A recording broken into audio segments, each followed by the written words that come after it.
Aujourd'hui, on va parler théâtre avec notre invité Danielle Dessay. Danielle Dessay, bonjour. Bonjour. Vous mettez en scène pour le compte de l'Artus L'amour dans une usine de poissons. C'est une pièce d'Israël Horowitz, auteur contemporain. Oui. Alors, question un petit peu classique, parce que vous étiez déjà venu en Cité Culture pour nous présenter votre dernière mise en scène. Comment est-ce que vous en êtes venu à cet auteur? Parce que vous choisissez souvent des auteurs contemporains. Et pourquoi Horowitz et pourquoi cette pièce-là? Alors, pourquoi Horowitz? Parce que j'avais déjà eu l'occasion de faire la connaissance des textes de cet auteur, en particulier il y a quelques années, en participant à un spectacle sur des pièces courtes. Il y en avait une sur le 11 septembre, une histoire de rat, et l'autre c'était l'histoire d'une centenaire, et je jouais la centenaire. Donc voilà, j'avais un petit peu vu la manière dont Horowitz construit ses histoires et ses textes, et donc voilà, je suis allée explorer et puis je suis tombée sur cette pièce là qui m'a plu. Il y en a sans doute d'autres qui me plairaient, mais bon, celle-là m'a plu. Alors, l'amour dans une usine de poissons, comme son nom l'indique, ça parle d'amour dans une usine de poissons. Donc le contexte, c'est un milieu ouvrier, c'est des ateliers, oui. C'est une usine. Est-ce qu'on est dans le théâtre social? Qu'est-ce que le théâtre social qui parle de la société? Alors si c'est un théâtre qui parle de la société, oui. Qui parle des problèmes de la société, c'est ce qu'on entend plus souvent par social peut-être. Oui, parce que les ouvriers, les ouvrières et le commis et le contremaître qui sont les protagonistes de la pièce sont en quelque sorte les rescapés d'une usine dont plusieurs ateliers déjà ont fermé, et ils travaillent dans le seul atelier qui reste encore ouvert et vraisemblablement qui va fermer. Donc on est amené à penser à la crise, mais c'est pas traité de manière c'est traité par du côté de ceux qui la vivent, mais qui n'en parlent pas forcément directement. Peut-être sauf à la fin de la pièce où ils évoquent les conséquences très directes que ça va avoir pour eux. Mais voilà, la crise est en fond, mais en même temps, c'est leur histoire à chacun, et ce qu'ils ont vécu dans l'atelier depuis le temps qu'ils y travaillent ensemble. On parle d'amour aussi. Est-ce que l'amour, c'est un prétexte pour aborder ces sujets de société dont on parlait, ou au contraire, est-ce que c'est vraiment le cœur finalement du sujet de l'auteur? Ça fait largement partie de leurs histoires, dans la mesure où le contremaître est plutôt, ce qu'on appellerait un séducteur ou un coureur, et voilà, qui a la manière de faire. Et donc il y a ça en fond. Il y a une histoire en cours avec une des ouvrières. Il y en a une autre qui vient d'être quittée, elle sait pas si c'est définitif, avec son mari. Il y en a il y en a quelques-unes quand même pour qui du côté de l'amour. Voilà. Mais et puis il y a eu des histoires passées aussi, des histoires d'amour passées. Donc dans les histoires qui sont racontées, les histoires d'amour reviennent assez souvent. Ouais. Et au niveau de la mise en scène des costumes, on est dans quelque chose d'assez réaliste, ou alors on va essayer de faire une métaphore de l'usine à travers des objets mystérieux? Comment ça se passe? Comment vous avez abordé la scénographie et les costumes? Je me suis posé évidemment beaucoup de questions, et il m'a paru impossible de monter cette pièce sans, je dirais, un minimum de réalisme, enfin avec nos moyens, c'est-à-dire que la chaîne, les postes de travail, les engins et même les poissons qu'on emballe seront représentés, on va dire, enfin peut-être pas trop visibles, parce que c'est pas facile d'arriver à installer véritablement une chaîne, mais on a essayé de s'en approcher, et c'était aussi indispensable parce que le texte est relativement long, et il y a du travail qui se fait pendant ce temps-là, enfin qui s'interrompt parfois plus ou moins longtemps, mais voilà, j'ai pensé que ça pouvait vraiment pas être fait sans réalisme.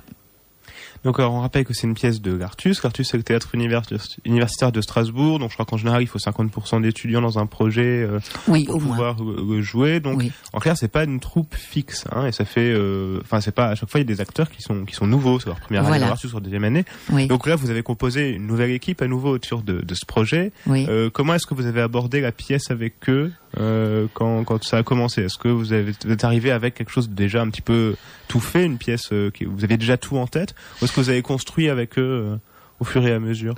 Non, je suis loin d'avoir tout en tête. J'ai généralement une idée sur les personnages. C'est la moindre des choses. Quel est le caractère de chacun, le comportement, éventuellement l'allure physique aussi. Et puis au fil des auditions, j'essaie de repérer celles et ceux qui peuvent le mieux correspondre à mon idée. Ou à mes idées. Et voilà, je me vante un peu, mais j'ai un peu l'impression de ne pas être trop mal tombée. C'est bien, tant mieux. Tant mieux. On est à 2 semaines de la première, un petit peu plus. Oui, un peu plus. Où est-ce que vous en êtes au niveau de... On sait qu'il y a des phases, souvent dans la construction d'une pièce. Il y a souvent une phase où on est un peu bas, quelques semaines avant la pièce. Oui, il y a eu. Il y a déjà eu. Bon, c'est bien, c'est derrière vous. On en est. J'ai un peu l'impression là qu'on en est arrivé à ce que j'appellerais une 3e ou 4e phase, c'est-à-dire que c'est parti. Il y a encore quelques textes qui accrochent, mais le jeu est quand même là. Chacun et chacune a relativement bien intégré son personnage, et donc on en est à ce que j'appellerais un travail encore plus en détail, des petites touches, des petites choses qui surgissent comme ça à partir de propositions que les comédiens font, dont ils n'ont pas toujours conscience d'ailleurs. Il faut repérer le moment où ils vont proposer quelque chose d'intéressant et leur dire, parce que souvent ils sont dans le jeu, ils ne s'en rendent pas compte, ou alors des idées comme ça qui viennent pour accentuer, je dirais, la vivacité de la pièce. Donc c'est une phase que j'aime bien, qui est intéressante. Vous dites que vous avez trouvé, vous pensez, une bonne équipe cette fois-ci. Est-ce que vous avez jamais eu envie finalement de poursuivre avec une équipe et de se libérer de cette contrainte du changement finalement qu'il y a chaque année au sein de l'Artus ou est-ce que au contraire vous recherchez le nouveau et c'est un nouveau défi de constituer une équipe chaque année, c'est ça qui vous stimule? Non, je prends pas ça pour un défi, mais d'une part c'est le fonctionnement de l'Artus. Chaque année on présente les différents projets, et ce sont ceux qui sont intéressés par le projet ou le metteur en scène ou l'auteur, enfin etc. Qui viennent auditionner. Moi je m'attache aux comédiens bien sûr, parce qu'on vit quand même pendant des mois toute une aventure, et donc je suis contente de retrouver. J'en retrouve quelques-uns comme ça parfois, mais je trouve que c'est une grande liberté que de pouvoir composer une équipe qui correspond à ce qu'on imagine de la pièce. Ça me paraît vraiment une très grande possibilité qu'offre l'Artus et la façon dont fonctionne l'Artus. Donc ça j'aime bien. Vous étiez présidente de l'Artus, je crois, l'année dernière, quand on vous a reçu. Encore l'année dernière, oui. Vous êtes maintenant vice-présidente, vous êtes montée à 3-14, finalement. Monter, c'est pas le mot. Mais bon, le précédent secrétaire ne pouvait plus assurer ses fonctions, donc dans la mesure où je me suis pas mal déchargée de ce que je faisais à l'Artus, ça m'a intéressé en étant secrétaire, de suivre un peu. J'ai des tâches assez précises, que je trouve beaucoup moins envahissantes et je dirais pas autant en responsabilité. Donc donc ça me va. Et puis je reste attachée à l'Artus, comme vice-présidente pour le moment. Il y aura Théâtralis cette année à nouveau? En général, quand j'y participe, moi, c'est en lecture. Pour le moment, il n'y a rien de lancé. Donc j'y serai en spectatrice. Mais le festival aura bien lieu Oui, il a lieu du 2 au 6 juillet. Ouais, donc c'est toujours dans les mêmes lieux. Entre Tapsgar et Hall des Chars. Et Hall des Chars, salle des colonnes plutôt. Salle des colonnes. Oui. Question qu'on pose toujours quand on reçoit Artus. Où est-ce qu'on en est au niveau des salles? On connaît les difficultés parfois de communication avec l'Université de Strasbourg pour avoir des salles. On a suivi avec Pierre Charpioz en début d'année l'histoire de l'incendie du local poubelle juste en dessous de la salle.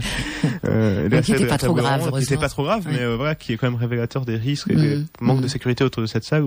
Ça a évolué ou malheureusement je dirais qu'on en est au même point. On est au même point.